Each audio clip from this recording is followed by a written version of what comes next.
हम भारत में शासन का पार्ट 2 जिसका हम अध्ययन करेंगे। अब पार्ट 2 में संघीय कार्यपालिका, राष्ट्रपति निर्वाचन एवं शक्तियां, प्रधानमंत्री स्थिति और कार्यों के बारे में हम अध्ययन करेंगे।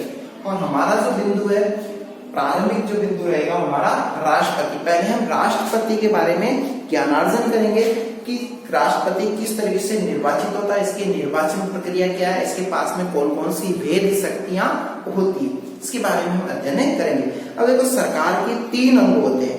3 अंग कौन कौन से होते हैं सरकार के? ये सरकार है, ठीक है। सरकार के जो 3 अंग बताए गए हैं वह पहली होती है कार्यपालिका,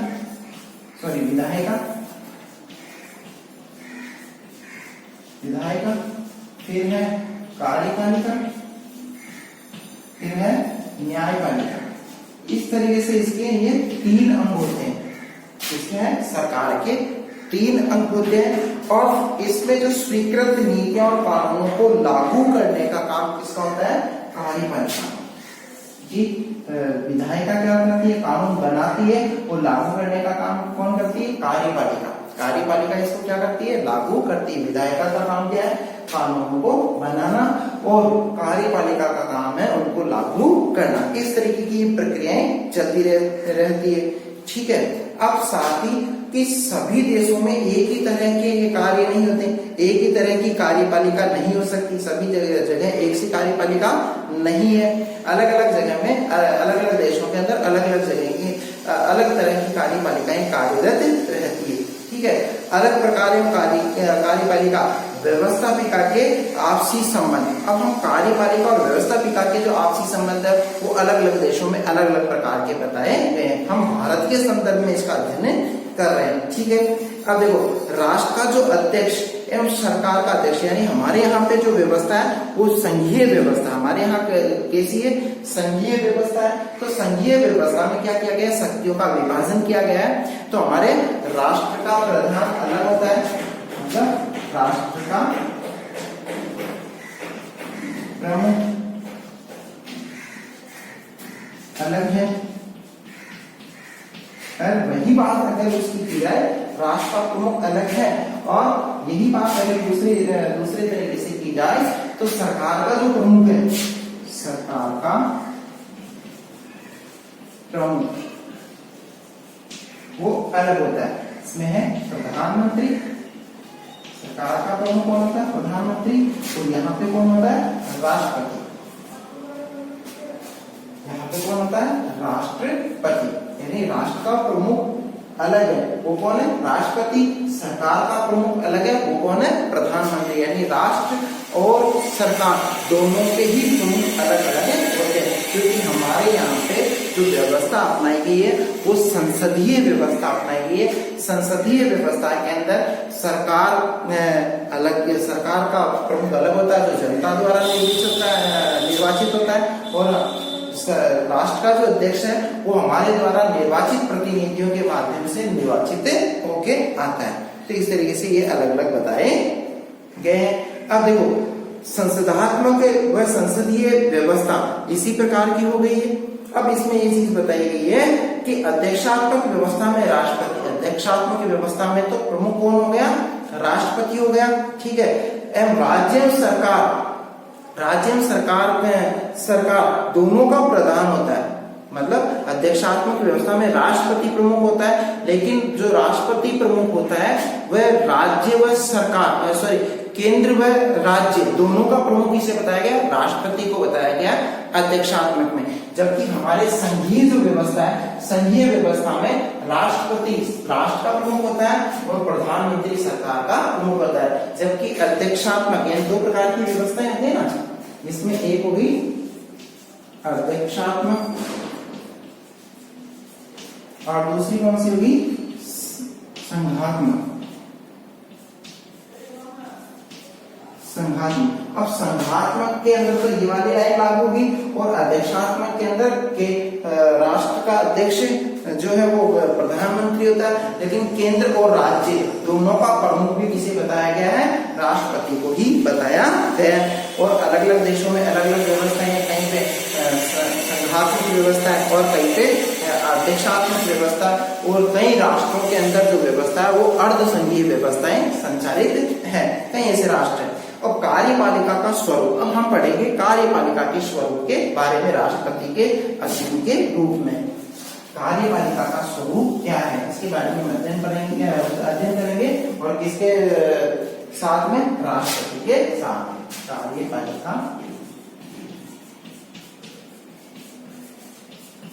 कार्यपालिका का स्वरूप।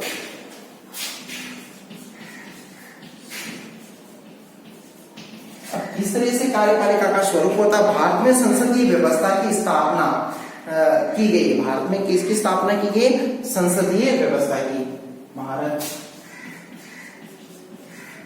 में संसदीय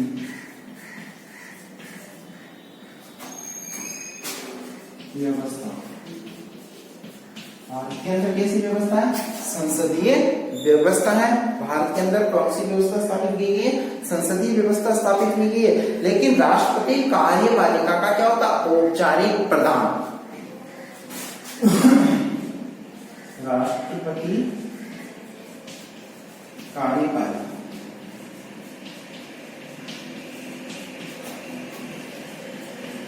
औपचारिक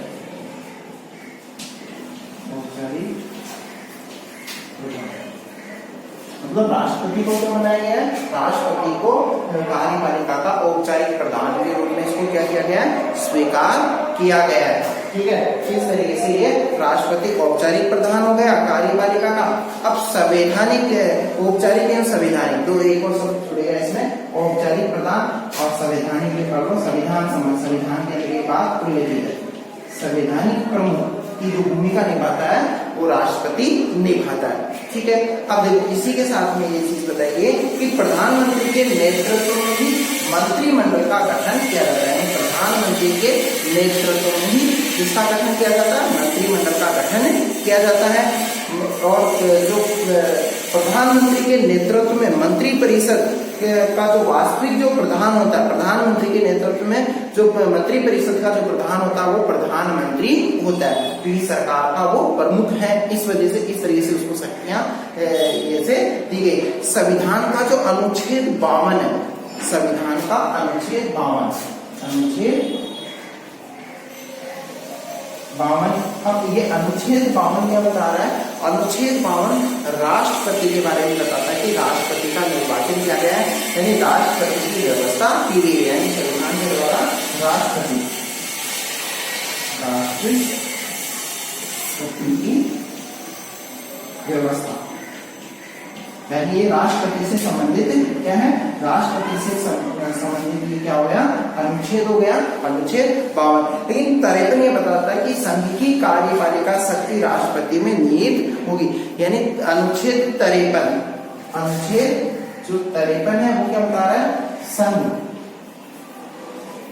संघ की कार्यपालिका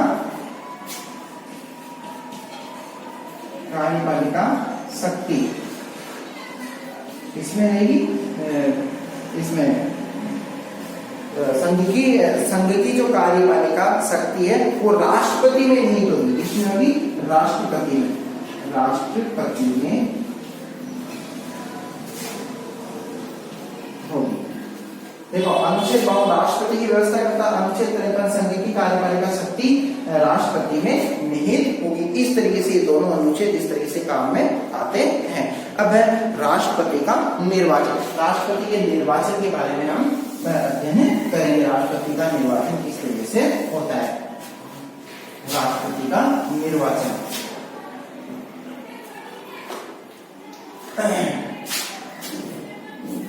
राष्ट्रपति का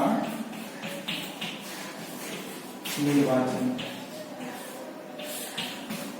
अब देखो राष्ट्रपति का जो निर्वाचन है वो राष्ट्रपति के निर्वाचन की प्रणाली का जो उल्लेख है वो अनुच्छेद 54 और 55 में किया गया है। यानी अनुच्छेद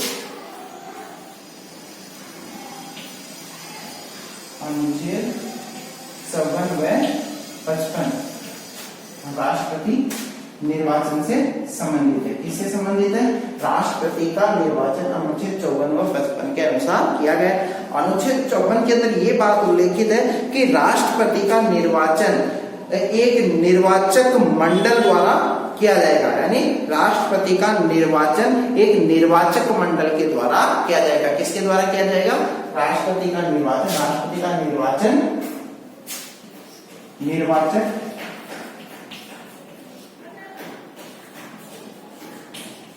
मंडल द्वारा, यानी राष्ट्रपति का जो निर्वाचन है वो किसके द्वारा होगा? निर्वाचक मंडल के द्वारा होगा। यानी निर्वाचक मंडल क्या करेगा?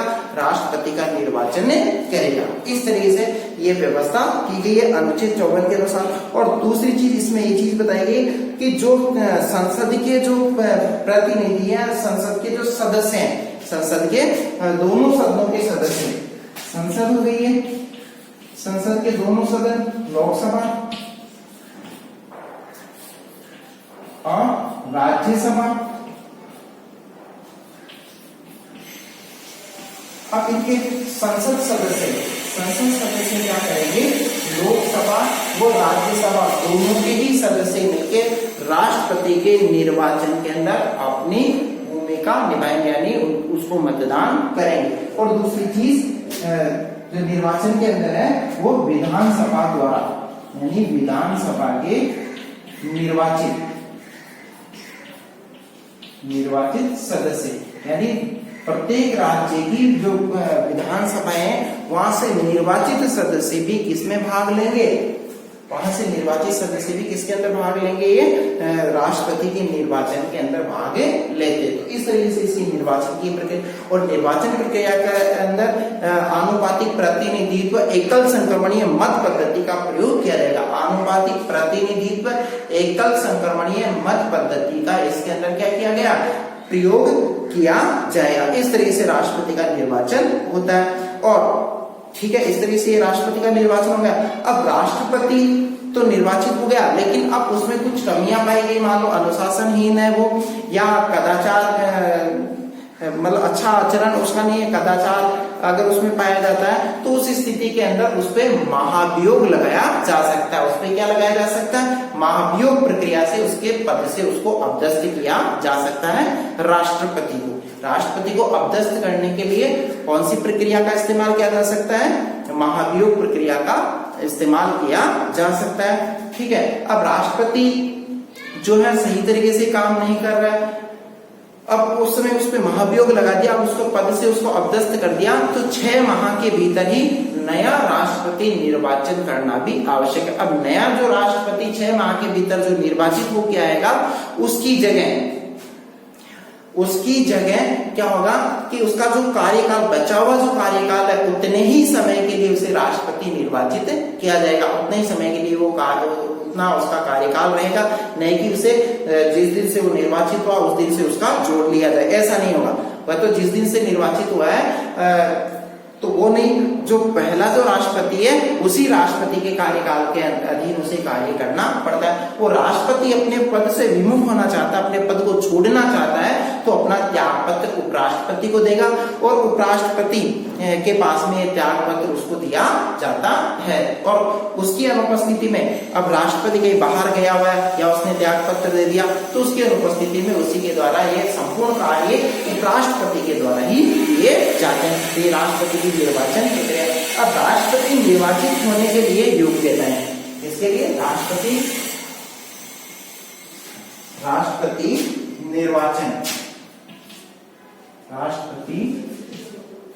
निर्वाचन के लिए योग्यताएं। राष्ट्रपति निर्वाचन के लिए क्या योग्यता है? एक तो वह क्या होना चाहिए? भारत का नागरिक होना आवश्यक है। 3 योग्यताएं। भारत का क्या होना चाहिए? भारत का नागरिक। और आयु कितनी होनी चाहिए उसकी? आयु 35 वर्ष। 35 वर्ष का वो होना चाहिए। और 35 वर्ष के साथ साथ ही 35 वर्ष की उसकी आयु हो। और दूसरी चीज, भारत का नागरिक हो, आयु 35 वर्ष, पागल व दिवालिया नहीं हो। पागल व दिवालिया नहीं हो, ठीक है। और लोकसभा सदस्य बनने की योग्यता भी होनी चाहिए, यानी वो लोकसभा सदस्य बन सके ऐसी योग्यता भी उसके अंदर होनी चाहिए राष्ट्रपति के अंदर। और सरकार के किसी लाभ के पद पर उस समय वो कार्यरत नहीं होना चाहिए, तो ही उसी व्यक्ति को क्या बनाया जा सकता है, राष्ट्रपति के रूप में निर्वाचित किया जा सकता है। इस तरीके की संपूर्ण प्रक्रिया उस पर लागू होती।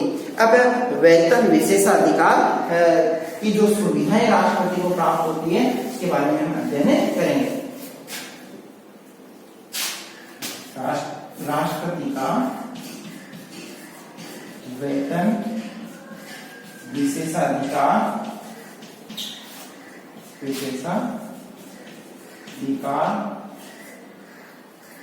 और उसकी उन्मुक्तियां यानी पद से हटने, ठीक है। तो इसके बारे में हम अध्ययन करेंगे। अब देखो भारत सरकार के द्वारा क्या किया गया कि 11 सितंबर 2008 को राष्ट्रपति का जो वेतन है वो निर्धारित किया गया है। वो किया गया है 1.5 लाख, कितने 1.5 लाख, 1,50,000 रुपए उसका मासिक वेतन होगा। राष्ट्रपति का जो वेतन है वो कितना है, 1,50,000 रुपए मासिक वेतन। और दूसरी चीज कि जो राष्ट्रपति पद पे आसीन है, जो व्यक्ति राष्ट्रपति पद पे आसीन है उसके विरुद्ध दीवानी या फौजदारी मुकदमा दायर नहीं हो सकता। किसी भी न्यायालय के अंदर उस पे मुकदमा दायर नहीं किया जा सकता जब तक वो किस पे है, राष्ट्रपति पद पे आसीन है, ठीक है। और गिरफ्तारी के लिए उस पे वारंट ही जारी नहीं, न तो उस पे क्या किया जा सकता है, गिरफ्तारी के लिए वारंट जारी किया नहीं जा सकता, यानी उस पे गिरफ्तारी का कोई वारंट भी जारी नहीं किया जा सकता है। वो राष्ट्रपति की मृत्यु हो जाने या सेवानिवृत्त हो जाने पे उसको जो पेंशन मिल रही उस पेंशन की आधी पेंशन उसकी पत्नी को दे होगी। इस तरीके से उसको क्या है, ये सब सुविधाएं प्राप्त होती है राष्ट्रपति को। और दूसरी चीज कि दिल्ली के अंदर राष्ट्रपति भवन है रायसीना के अंदर, उसको उसमें निवास स्थान के लिए भी दिया गया है और मौसम के अनुसार भी उसको क्या है, रहने के लिए ऐसी जगह दी गई है जहां भी वो जाके रह सकता है। तो इस तरीके से राष्ट्रपति के वेतन और उसके विशेषाधिकार से संबंधित। अब राष्ट्रपति की शक्तियां व कार्य, राष्ट्रपति की शक्तियां व कार्यों का हम अध्ययन करते हैं। राष्ट्रपति की शक्तियां एवं कार्य। अब जो राष्ट्रपति की जो शक्तियां एवं जो कार्य है उसके बारे में हम अध्ययन करेंगे कि क्या क्या इसको शक्तियां प्राप्त है, उन शक्तियों के बारे में हम अध्ययन करते हैं। इसके पास में 2 प्रकार की शक्तियां होती है राष्ट्रपति के पास में। कौन कौन सी, एक होती है सामान्यकालीन शक्तियां, ठीक है, और दूसरी होती है संकटकालीन। ये शक्तियां उसको प्राप्त है। राष्ट्रपति को कौन कौन सी शक्तियां प्राप्त है, सामान्यकालीन व संकटकालीन शक्तियां, जिसका प्रयोग किसके द्वारा किया जाएगा, राष्ट्रपति के द्वारा किया जाएगा। अब राष्ट्रपति देश का सर्वोच्च पदाधिकारी होता है। राष्ट्रपति क्या होता है, देश का सर्वोच्च पदाधिकारी है और राष्ट्राध्यक्ष के रूप में भी उसका क्या है, सम्मान है, राष्ट्राध्यक्ष के रूप में भी ये जाना जाता है। और दूसरी चीज कि ये तीनों सेनाओं का सुप्रीमो यानी उसका कमांडर है, यानी तीनों सेनाएं उसके अधीन होती है, उसके निर्देशानुसार ही वह कार्य करेगी। इस तरीके का इसके पास में ऐसी अधिकार इसको दिए गए। सबसे पहले हम पढ़ेंगे कि सामान्यकालीन शक्तियां, राष्ट्रपति की कौन सी शक्तियां पढ़ेंगे हम, सामान्यकालीन शक्तियां। अब सामान्यकालीन शक्तियों के अंदर पहली कार्यपालिका की शक्ति, कौन सी शक्ति है, पहली कार्यपालिका की शक्ति, कार्यपालिका शक्ति। ये किसको प्राप्त है, राष्ट्रपति को प्राप्त है कार्यपालिका की शक्ति। अब कार्यपालिका की जो शक्ति है जिसके बारे में अध्ययन करते हैं कि कौन सी ये शक्ति है कार्यपालिका की, कि राष्ट्रपति जो कि संघ का शासन राष्ट्रपति के नाम से किया जाएगा, यानी भारत संघ शासित क्षेत्र है, संघ शासित क्षेत्र, भारतीय संघ शासित क्षेत्र का जो शासन है वो किसके नाम से किया जाता है, राष्ट्रपति के नाम से ही किया जाता है। राष्ट्रपति अपने राष्ट्रपति के नाम से संघ शासित क्षेत्र का क्या किया जा रहा है, उसका शासन किया जा रहा है उसी के नाम से। और राष्ट्रपति कहीं पे भी मान लो बाहर प्रधानमंत्री अगर गया है, जो भी डील वगैरह होगी किसी भी राष्ट्र से अगर किसी प्रकार की संधि करना या समझौता करना जो भी है, वो सब कुछ किसके नाम से होते हैं, राष्ट्रपति के नाम से ही होते हैं। ये क्योंकि राष्ट्र का वो संवैधानिक प्रमुख है उसी के नाम से ये, जबकि प्रधानमंत्री सरकार की हैसियत से बाहर जाता है, सरकार का वो प्रधान है, लेकिन नाम किसका होगा, राष्ट्रपति का ही होगा। ठीक है। अब राष्ट्रपति भारत के सर्वोच्च न्यायालय उच्च न्यायालय में मुख्य न्यायाधीशों की नियुक्ति करने का भी इसके पास में क्या होता है, अधिकार। भारत के सर्वोच्च न्यायालय उच्च न्यायालयों के अंदर भी क्या है कि जो न्यायाधीश है उन न्यायाधीशों की नियुक्ति का अधिकार भी किसके पास में होता है, राष्ट्रपति के पास में होता है। और जब इनको अपने पद से विमुख होना होता है, हटना होता है, इन पे महाभियोग अगर लगाया जाएगा तो महाभियोग के लिए भी राष्ट्रपति को ही ये क्या है, अपना त्याग पत्र दे सकते हैं। ये अधिकार किसके पास में होता है, राष्ट्रपति के पास में होता है। दूसरा जो है संविधान का जो अनुच्छेद 75 ये कह रहा है कि राष्ट्रपति को क्षमादान का अधिकार भी प्राप्त है। राष्ट्रपति क्या कर सकता है, अगर किसी व्यक्ति को मृत्युदंड दे दिया गया हो तो उसकी सजा का निलंबन विलंबन यानी उसकी निलंबन भी कर सकता है, निलंबित कर सकता है उसकी सजा, और उसको विलंबित भी कर सकता है, उस पर याचिका दायर यानी वो देखेगा कि इसको सजा देनी या नहीं देना। तो ये सब कुछ क्या है, राष्ट्रपति के पास में अधिकार होता है जिसपे वो कार्य करता है कार्यपालिका के रूप में। और तीनों सेनाओं का सुप्रीमो इसके रूप में बताया गया कि राष्ट्रपति जो है अनुच्छेद 78 के अनुसार, राष्ट्रपति क्या करता है, अनुच्छेद 178 के अनुसार राष्ट्रपति द्वारा दी गई सभी सूचनाएं प्रदान करे, यानी राष्ट्रपति जो भी सूचनाएं जो देगा वो प्रधानमंत्री को या मंत्री परिषद को राष्ट्रपति के समक्ष क्या करनी होती है, प्रस्तुत करनी होती है। क्योंकि कार्यपालिका का प्रधान के रूप में भी इसको स्वीकार किया गया है, राष्ट्रपति को स्वीकार किया गया है। और दूसरी चीज कि राष्ट्रपति ये सारी शक्तियां औपचारिक, राष्ट्रपति की जो सभी शक्तियां कैसी है, औपचारिक है। मंत्री परिषद के निर्माण के अंदर उसका सहयोग होता है, लेकिन पूर्ण रूप से वो स्वतंत्र नहीं है कि किसी व्यक्ति को उसके मंत्री पद से हटा दे या उस व्यक्ति को मंत्री नहीं चुनने दे, ऐसा कोई उसके पास में अधिकार नहीं। केवल प्रधानमंत्री के सहयोगी के रूप में ही कार्य करता है राष्ट्रपति। इस तरह से राष्ट्रपति के पास में ये कार्यपालिका से संबंधित शक्तियां होती है। और दूसरी चीज कि प्रधानमंत्री की नियुक्ति जो है राष्ट्रपति के द्वारा ही की जाती है, कि जो बहुमत दल का जो नेता होगा लोकसभा के अंदर उस व्यक्ति को ही क्या बनाया जाता है, प्रधानमंत्री नियुक्त इनके द्वारा राष्ट्रपति के द्वारा किया जाता है। फिर नेक्स्ट शक्ति है सामान्य कालीन के अंदर विधायी शक्ति, इसका हम अध्ययन करते हैं विधायी शक्ति। विधायी शक्ति क्या है, जिसके बारे में हम अध्ययन करते हैं विधायी शक्ति।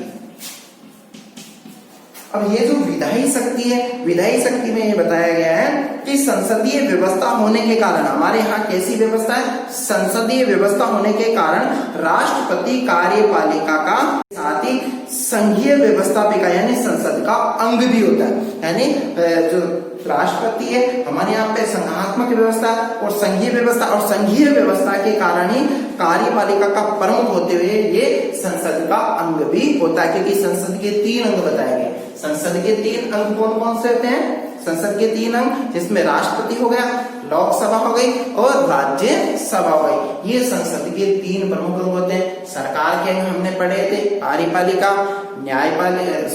विधायिका, कार्यपालिका और न्यायपालिका, ये सरकार के प्रमुख 3 अंग होते हैं। ठीक है। अब इसी के साथ में अब जो विधायी जो शक्ति होती है, जब भी नई सरकार का गठन अगर बन के नई सरकार का गठन होता है तो उस दौरान राष्ट्रपति दोनों सदनों को सामूहिक रूप से संबोधित करता है। ये अधिकार किसके पास में होता है कि कोई किसी अध्यादेश के लिए सामूहिक रूप से दोनों ही सदनों को एकत्रित करना है, उस पर संज्ञान लेना है, तो राष्ट्रपति दोनों ही सदनों को एक जगह बुला के और उस पर क्या दे सकता है, अपने विचार दे सकता है। और संसद के सत्रों का सत्रावसान भी राष्ट्रपति के निर्देशानुसार ही किया जाता है। ये प्रमुख विधायी शक्तियों में से है।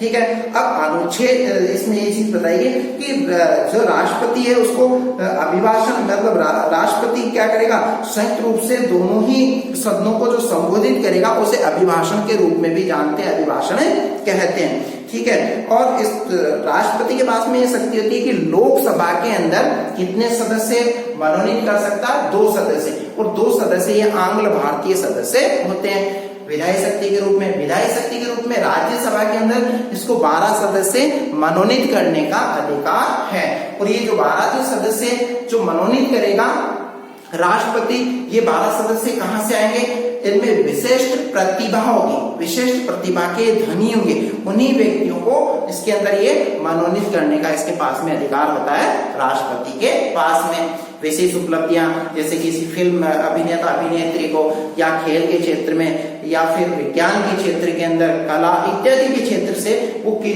जो भी व्यक्ति उसे अच्छा लगेगा और जिस व्यक्ति में ये उत्कृष्ट प्रतिभा होगी उसी व्यक्ति को ये क्या कर सकता है, राज्यसभा का सदस्य बना सकता है। 12 सदस्य इसके पास में, 12 सदस्यों पे इसका अधिकार होता है, ठीक है। अनुच्छेद 111 ये चीज बताता है कि कोई विधेयक, अधिनियम अर्थात कानून बनता है जब उस पर, कब बनता है, अनुच्छेद 111 ये बताता है कि कोई विधेयक या कोई अध्यादेश, कानून जब बनेगा जब राष्ट्रपति उस पर क्या करेगा, हस्ताक्षर करेगा।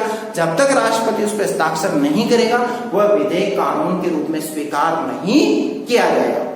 तो राष्ट्रपति का क्या होना जरूरी है, उस पर हस्ताक्षर होना आवश्यक है। संविधान में राष्ट्रपति के लिए ऐसी कोई समय सीमा नहीं है, ऐसी कोई समय सीमा तय नहीं की गई है जिसके अंदर उसे विधेयक पर फैसला लेना पड़ता हो, यानी उसको फैसला लेना ही पड़ता हो, ठीक है। उस पर हस्ताक्षर करने का उसके पास में अधिकार है, इधर वो मना कर।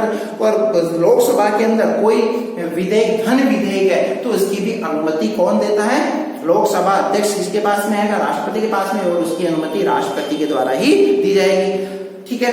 ये इसके पास में शक्ति हो गई। फिर वित्तीय शक्ति, वित्तीय शक्ति के अंतर्गत ये बताया गया है कि अनुच्छेद 112 में राष्ट्रपति संसद के समक्ष संघ का वार्षिक आय व्यय का विवरण, यानी संघ का जो आय व्यय का जो विवरण है, यानी वो लोकसभा के अंदर प्रस्तुत करना होता है। और अनुच्छेद 113 ये बताता है कि राष्ट्रपति की बिना सिफारिश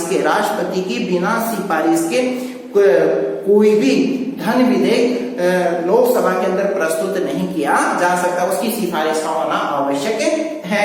और दूसरी चीज कि राष्ट्रपति जो विशेष परीक्षक है, लोक सेवा आयोग के जो अध्यक्ष वगैरह हैं उनकी नियुक्ति राष्ट्रपति के निर्देशन के द्वारा की जाएगी, और राज्यों के राज्यपालों की नियुक्ति भी इसके द्वारा की जाती है, राष्ट्रपति के द्वारा की जाती है। महालेखा परीक्षक